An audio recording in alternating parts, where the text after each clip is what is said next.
வாழ்க வையகம் வாழ்க வையகம் வாழ்க வளமுடன். குரு வாழ்க, குருவே துணை.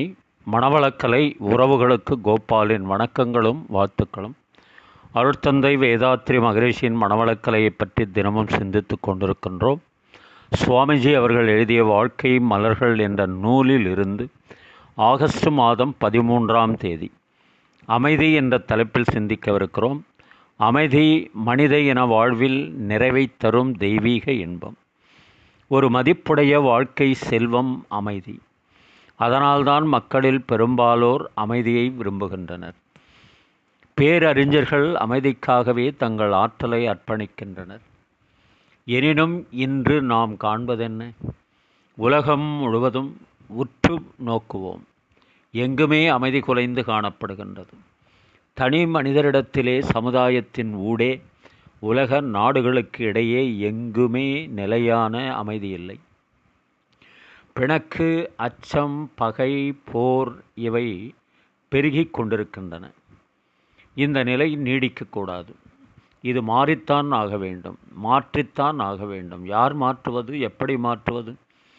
இவ்விரு வினாக்களில் யார் என்பதற்கு முதலில் விடை காண்போம். உலகை, மனித குலத்தை நல்வழியில் நடத்திச் செல்ல வேண்டியது அறிஞர்கள் பொறுப்பு.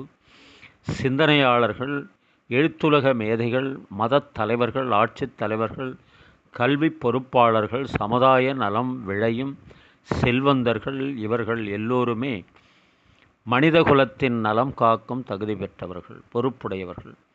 உலகில் அமைதி நிலவ இப்பெருமக்கள்தான் மக்களுக்கு வழிகாட்ட வேண்டும்.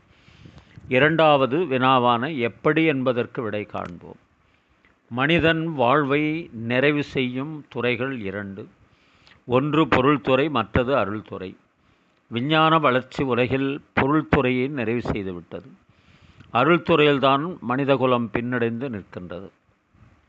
ஒவ்வொரு உயிரும் தெய்வத்தின் திருவிளையாட்டரங்கம் என்பதை பெரும்பாலோர் உணர்ந்து கொள்ளவில்லை. அதன் விளைவாக மனிதனே மனிதனுக்கு துன்பங்களை விளைவித்து வருகிறான். விஞ்ஞான மேன்மையால் பெருகும் பொருள்துறை வளர்ச்சி கூட மனிதகுல சீரழிவிற்கு திருப்பம் பெறுகின்றது.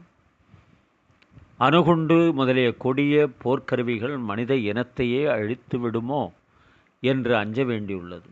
இந்த அழிவு சூழ்நிலையை மாற்றியாக வேண்டும். இதற்கு நிச்சயமான ஒரே வழி, அருள்துறையில் மனிதகுலம் போதிய வளர்ச்சி காண வேண்டும். அருட்தந்தை அவர்கள்.